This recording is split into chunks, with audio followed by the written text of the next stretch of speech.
네, 계속해서 이 열방을 향한 또 하나님의 그 심판의 메시지를 저희가 살펴보고 있습니다. 어제도 언급이 됐지만은 이 13장에서 23장까지는 이 남유다 주변에 있는 열국에 대한 구체적인 한 나라 짚어가면서 구체적인 어떤 심판의 메시지가 담겨 있었다고 한다면은 이 24장부터 27장까지는 좀 더 확대해서 정말 열방을 향한 하나님의 심판의 메시지, 또 특별히 종말에까지 미치는 하나님의 그 심판의 어떤 예언들이 담겨 있습니다. 특히 이 이사야 24장 어제 본문에서는 온 세상 가운데 임하게 될 하나님의 그 저주에 대해서 생생하게 이사야 선지자가 묘사하고 있는 모습을 저희가 살펴봤었는데, 그 저주의 이유가 무엇이었습니까? 바로 이 땅이 저주받고 황폐해지고 공허해지는 그 이유는 하나님 그 백성들이 그 언약을 어기고 그 약속을 깨트리고 불순종한 그 죄 때문에 땅 가운데 저주가 임하게 될 것이라고 성경은 우리에게 가르쳐 주었습니다. 그래서 그 저주가 얼마나 무서우냐면은 열방 가운데 모든 기쁨과 모든 즐거움이 사라질 것이다 라고 그렇게 예언하는 모습들을 보게 되었습니다. 정말 땅이 황폐해지고 흔들리고 공허해지는 그 모습들을 보면서 참 암담한 그런 현실 속에서 살아가고 있는 사람들의 그 모습을 보게 되었었는데, 그런데 오늘 본문에서는 그와는 좀 대조되는 두 가지 모습들이 등장하게 됩니다. 처음으로 이제 14절에서 16절까지는 남은 자의 노래가 등장하게 됩니다. 오늘 한번 14절부터 16절 중간까지 다시 한번 봐보겠습니다. 무리가 소리를 높여 부를 것이며 여호와의 위엄으로 말미암아 바다에서부터 크게 외치리니, 그러므로 너희가 동방에서 여호와를 영화롭게 하며 바다 모든 섬에서 이스라엘의 하나님 여호와의 이름을 영화롭게 할 것이라. 땅 끝에서부터 노래하는 자가 우리에게 들리기를 의로우신 이에게 영광을 돌리세 하도다. 거기까지 읽겠습니다. 네, 그래서 계속적으로 등장하는 것이 여호와의 영광, 위엄, 영화롭게 하다. 어제 본문과는 굉장히 다른 모습의 어떤 사람들이 등장하고 있는 것을 볼 수가 있습니다. 14절에 보니까 이 크게 여호와의 위엄을 바다에서부터 크게 외치고 있다고 되어 있는데, 이 영어 성경에 보면은 이 외치고 있는 것이 서쪽에서 외치고 있다는 것을 볼 수가 있습니다. 그래서 서방에서 외치고 있는 것이고, 15절에 보니까 동방에서도 너희가 영화롭게 여호와를 찬양할 것이며, 그러니까 서방과 동방, 열방 가운데 하나님의 찬양의 소리가 울려 퍼지고 있다는 것을 볼 수가 있습니다. 그리고 더 나아가서 정말 땅 끝까지, 그리고 바다의 모든 섬에서부터 이 노래하는 소리가, 찬양하는 그 소리가, 사실 어제 본문을 기억하면은 땅이 저주를 받았기 때문에 애곡하는 소리가 들려야 되는데, 정말 슬피 우는 그 소리가 들려야 하는데, 열방 가운데 하나님을 찬양하고 기뻐하는 그 노래가 들리는 것을 볼 수가 있습니다. 이게 어떻게 가능한 것일까요?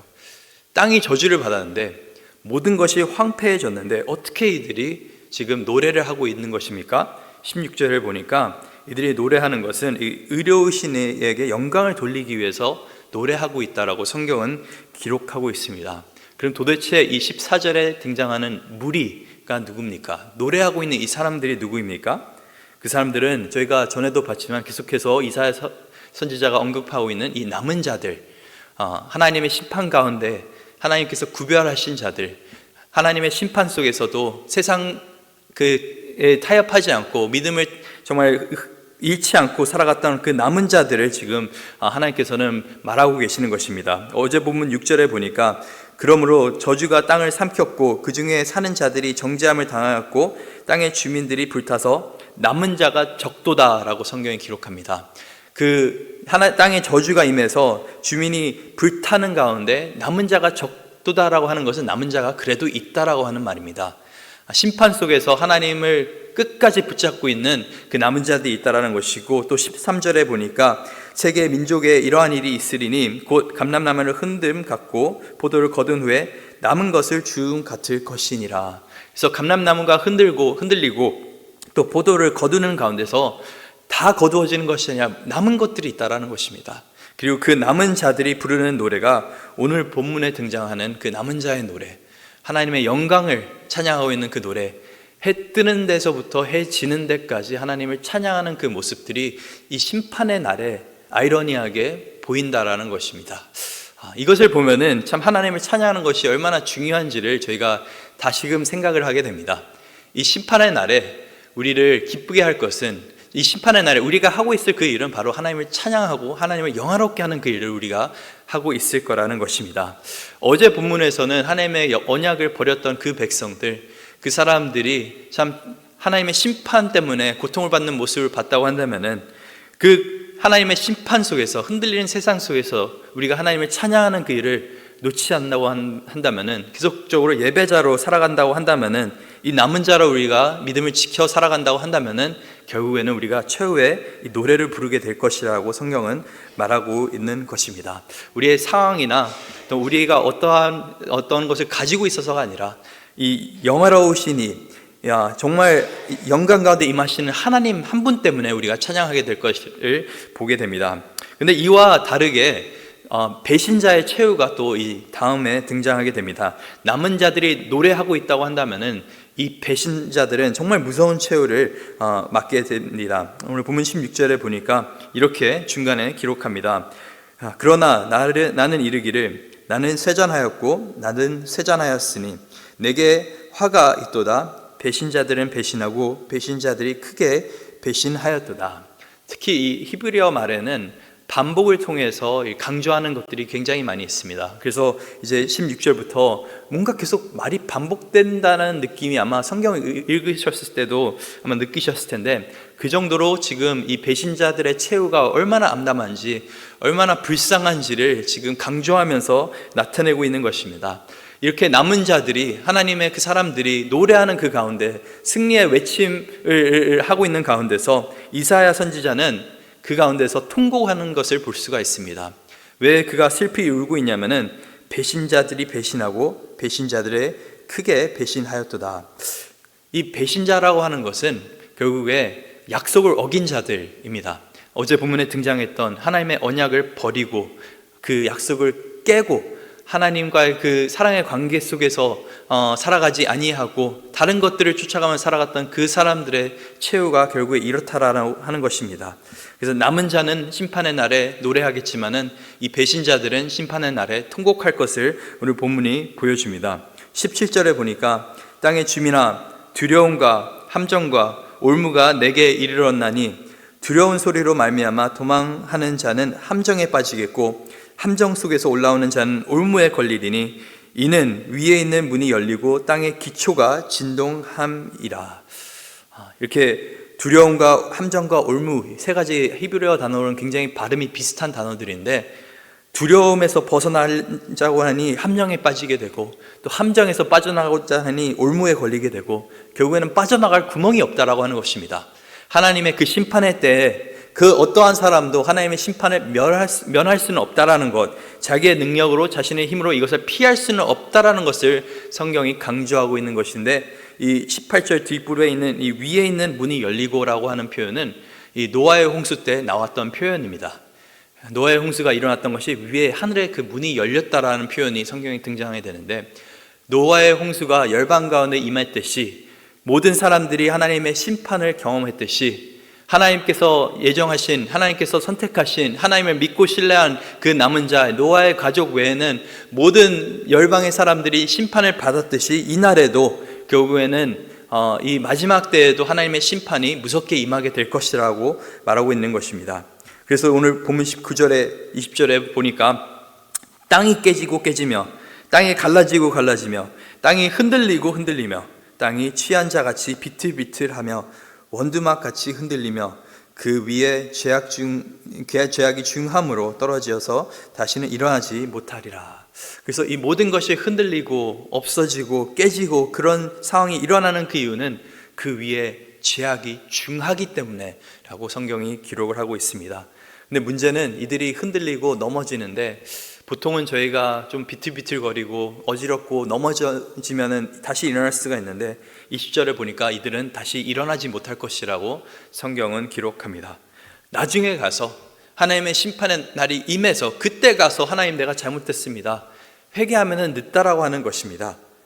그때는 이미 하나님의 때가 임했기 때문에 도저히 돌이킬 수 있는 기회가 없다라고 하는 것을 오늘 본문이 말하고 있는 것입니다. 그래서 그 결과가 어떻습니까? 오늘 본문 21절에 보니까 그날에 여호와께서 높은 데에서 높은 군대를 벌하시며 땅에서 땅의 왕들을 벌하시리니 그들이 죄수가 깊은 옥에 모임같이 모이게 되고 옥에 갇혔다가 여러 날 후에 형벌을 받을 것이라. 이 높은 곳에 있는 군대라고 하는 것은 하나님을 거역한 타락한 천사들, 어떻게 보면은 사탄 마귀들, 또 이렇게 정말 영적으로 타락한 것들을 말하는 것이고, 땅에 있는 왕들은 하나님 앞에 교만하게 살아갔던, 왕처럼 살아갔던 사람들을 지칭하는 말입니다. 그래서 정말 하나님을 대적했던 그 모든 세력들, 그것이 사람이든지 영적인 존재이든지 결국에는 하나님께서 벌하실 거라고 되어 있는데, 22절에 보니까 그들이 옥에서 갇힌 것 같이 그 옥 가운데 모여 있는데 여러 날 후에 결국에는 언젠가는 그들이 형벌을 받게 될 것이라 라고 성경이 기록합니다. 계시록에 있는 여러 말씀들이 기억나게 하는 것이죠. 지금 이 시간에도 결국에는 요한계시록 이제 12장에 보게 되면은 사탄 마귀조차도 정말 정말 자신의 시간이 얼마 남지 않았다는 것을 알고 이 땅 가운데 더 열심히 사람들을 혼란하게 만들고 하지만은 그는 이미 패배한 그런 존재입니다. 그의 시간이 얼마 남지 않았다는 것을 요한계시록에서 말하고 있습니다.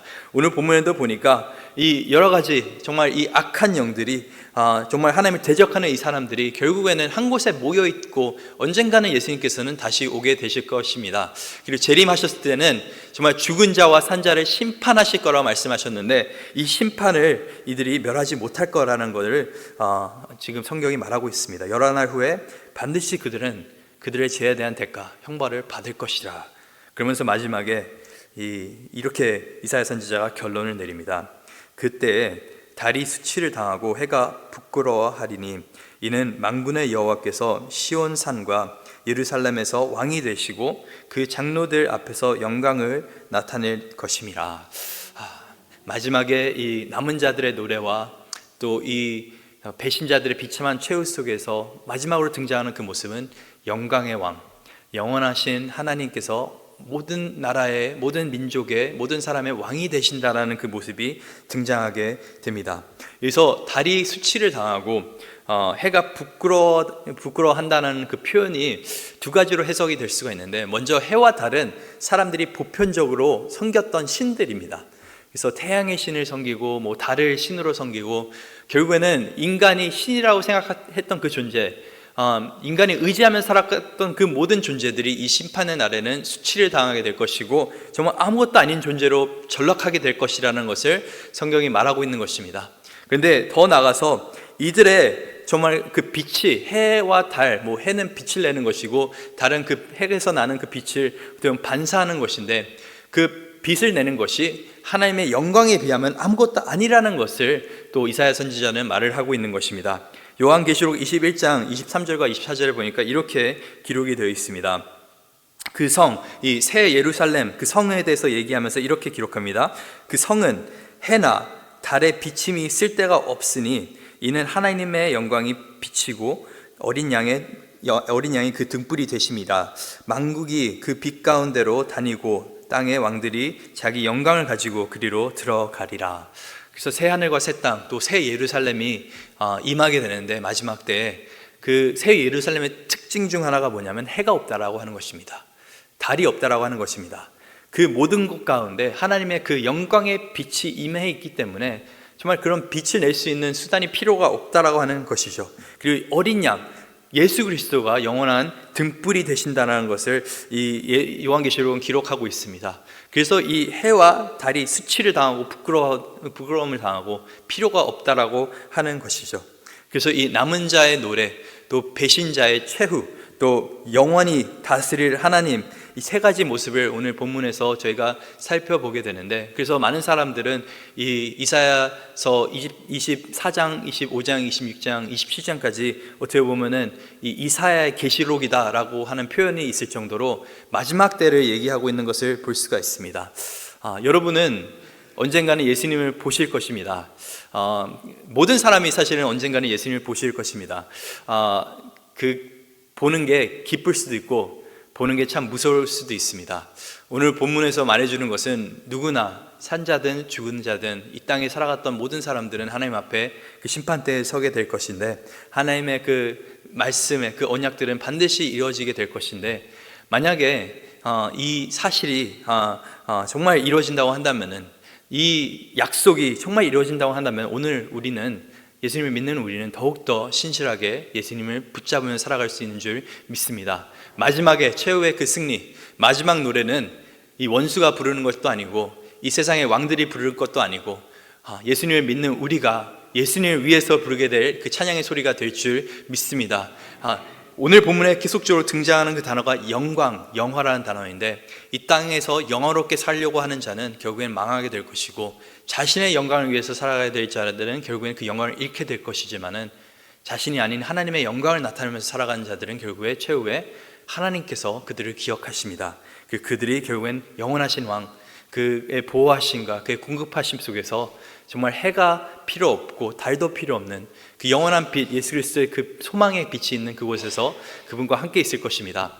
저희가 조금만 버텨볼 수 있기를 바랍니다. 언젠가는 예수님께서 모든 것을 회복하실 것이기에 소망 잃지 마시고 또 믿음 잃지 마시고 살아갈 수 있는 저 여러분들 있기를 간절히 소망합니다.